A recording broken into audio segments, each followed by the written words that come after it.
ಆಜಿ ಮಸಾಲ. ಎಂತ ಅಡಿಗೆಯ ರುಚಿಯಾಗೋ ರಹಸ್ಯವು 20 ರೂಪಾಯಿ ಗ್ಯಾರಂಟಿಯ ಈ ಕ್ಷಣದ ಎಕ್ಸ್ಕ್ಲೂಸಿವ್ ಸುದ್ದಿ. 3 ದಶಕದ ಬಳಿಕ ಪುಟ್ಟ ದೇಶ ನೇಪಾಳ ಅತಿ ದೊಡ್ಡ ಪ್ರವಾಹಕ್ಕೆ ನಲುಗಿ ಹೋಗಿದೆ. 400ಕ್ಕೂ ಹೆಚ್ಚು ಜನ ಮೃತಪಟ್ಟಿದ್ದಾರೆ. ಸಾವಿರಾರು ಸಂಖ್ಯೆಯಲ್ಲಿ ಜನರ ಕಣ್ಮರೆಯಾಗಿದ್ದಾರೆ. ಭಾರತೀಯರೂ ಕೂಡ ಸೇರಿದಂತೆ ಭಾರತೀಯರು ಪ್ರವಾಸಕ್ಕೆ ಹೋದವರು ಈ ಕ್ಷಣಕ್ಕೂ ಯಾರು ಕೂಡ ಸಂಪರ್ಕಕ್ಕೆ ಸಿಗ್ತಿಲ್ವಂತೆ. ನೇಪಾಳದ ಸದ್ಯದ ಪರಿಸ್ಥಿತಿಯನ್ನ ಕಂಡು ಗಣ್ಯರೇ ಕಣ್ಣೀರ್ ಹಾಕ್ತಿದ್ದಾರೆ. ಅಂಥದ್ದೊಂದು ಪ್ರವಾಹದ ಪರಿಸ್ಥಿತಿಗೆ ನೇಪಾಳ ತತ್ತರಿಸಿ ಹೋಗಿದೆ. ಜನ ಜೀವ ಉಳಿಸ್ಕೊಳ್ಳೋದಕ್ಕೆ ಈ ಕ್ಷಣಕ್ಕೂ ಪರದಾಡ್ತಿದ್ದಾರೆ. ಹಾಗಾಗಿ ನೇಪಾಳದ ಸದ್ಯದ ಪರಿಸ್ಥಿತಿ ಏನು, ನೇಪಾಳದ ಭೀಕರ ಪ್ರವಾಹಕ್ಕೆ ಕಾರಣವಾದ್ರೂ ಏನು ಅನ್ನೋದೇ ಪ್ರಶ್ನೆ. 3 ದಶಕದ ಬಳಿಕ ಪರ್ವತ ಪ್ರದೇಶದಲ್ಲಿ ಹಿಮ ನದಿ ಕುಸಿತವೇ ಕಾರಣನಾ?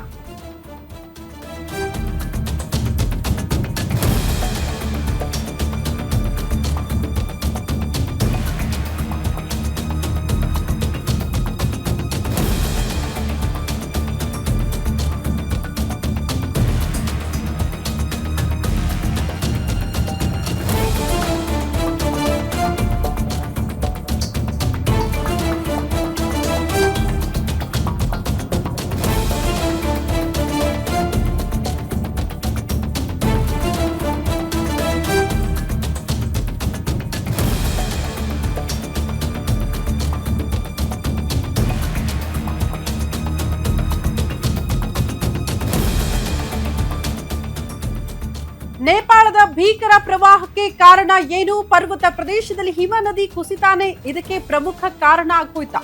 ಕೋಶಿ ನದಿ ಜೊತೆ ಸೇರಿ ನೇಪಾಳಕ್ಕೆ ನೀರು ನುಗ್ಗಿದ್ ಹೇಗೆ? ಭೋಟೆ, ಕೋಶಿ, ತ್ರಿಶೂಲಿ ನದಿಗಳಲ್ಲಿ ಪ್ರವಾಹ ಸೃಷ್ಟಿಯಾಗಿದ್ದಾದ್ರೂ ಹೇಗೆ?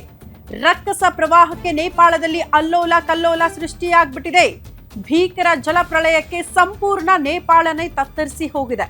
ನೇಪಾಳ ಟಿಬೆಟ್ ಗಡಿಯಲ್ಲಿ ಭೀಕರ ಹಿಮ ನದಿ ಕುಸಿತ ಆಗಿರೋದ್ರಿಂದ ಅತಿ ದೊಡ್ಡ ಪ್ರವಾಹಕ್ಕೆ ನೇಪಾಳ ಸಾಕ್ಷಿಯಾಗಿದೆ. ಭೋಟೆ, ಕೋಶಿ, ತ್ರಿಶೂಲಿ ನದಿಗಳಲ್ಲಿ ದಿಢೀರ್ ಅಂತ ಜಲಪ್ರಳಯ, ನೀರಿನ ರಭಸ ಹೆಚ್ಚಳ ಆಗ್ತಾ ಇದೆ. ಅರ್ಧಂಬರ್ಧ ಕಟ್ಟಾಕಿ ಕೊಚ್ಚಿ ಹೋಗ್ತಾ ಇದೆಯಂತೆ ಮೃತದೇಹ. ಪ್ರವಾಹಕ್ಕೆ 469ಕ್ಕೂ ಹೆಚ್ಚು ಜನ ಇಲ್ಲಿ ತನಕ ಮೃತಪಟ್ಟಿದ್ದಾರೆ. ಹಿಮಾಲಯದಲ್ಲಿ ಜಲತಾಂಡವ ಕೊಚ್ಚಿ ಹೋಗ್ತಾ ಇದೆ ಗ್ರಾಮಗಳು. ನೇಪಾಳದಲ್ಲಿ ಕ್ಷಣ ಕ್ಷಣಕ್ಕೂ ಏರಿಕೆ ಆಗ್ತಾ ಇದೆ ಸಾವು ನೋವಿನ ಸಂಖ್ಯೆ. ನೇಪಾಳದ ಭೀಕರ ಪ್ರವಾಹ 400ಕ್ಕೂ ಹೆಚ್ಚು ಜನ ಇಲ್ಲಿ ತನಕ ಜೀವ ಕಳ್ಕೊಂಡಿದ್ದಾರೆ. ಈ ಜಲಪ್ರಳಯಕ್ಕೆ ನೀರಿನ ರಕ್ಕಸ ಅಲೆಗಳ ಜೊತೆಗೆ ಗ್ರಾಮಗಳು ಕೂಡ ಕೊಚ್ಕೊಂಡು ಹೋಗ್ತಾ ಇದೆ, ಜನ ಕೂಡ ಕೊಚ್ಕೊಂಡು ಹೋಗ್ತಿದ್ದಾರೆ. ಜನ ಪ್ರಾಣ ಉಳಿಸ್ಕೊಳ್ಳೋದಕ್ಕೆ ಪರದಾಡ್ತಾ ಇರುವಂತಹ ಪರಿಸ್ಥಿತಿ ನೇಪಾಳದಲ್ಲಿ ನೋಡೋದಕ್ಕೆ ಸಿಗ್ತಾ ಇದೆ. ದೃಶ್ಯ ನೋಡ್ತಾ ಇದ್ರಲ್ಲ, ತಮ್ಮವರನ್ನ ಕಳೆದುಕೊಂಡ ಕುಟುಂಬಸ್ಥರ ಆಕ್ರಂದನ, ಮೃತದೇಹಗಳನ್ನ ಹೊರತೆಗಿತಾ ಇರುವಂತಹ ದೃಶ್ಯ. ಅರ್ಧಂಬರ್ಧ ಕಟ್ಟಾಗಿದೆ ಅಂತೆ ಮೃತದೇಹ. ಅಂದ್ರೆ ನಿನ್ನೆಯಿಂದಲೂ ಕೂಡ ನೇಪಾಳದ ಪರಿಸ್ಥಿತಿ ಬಗ್ಗೆ ಮಾಹಿತಿ ಕೊಡ್ತಾ ಇದ್ವಿ. ಮನುಷ್ಯನ ದೇಹ ಛಿದ್ರ ಛಿದ್ರ ಆಗುತ್ತೆ ಅಂದ್ರೆ ನೀರಿನ ರಭಸ ಎಷ್ಟರ ಮಟ್ಟಿಗಿರಬಹುದು ಅಂತ. ನೋಡ್ತಾ ಇದ್ದಂತೆ ಭೂಕುಸಿತ ಉಂಟಾಗುತ್ತೆ, ಗುಡ್ಡಗಳ ಕುಸಿತ ಉಂಟಾಗ್ತಾ ಇದೆ.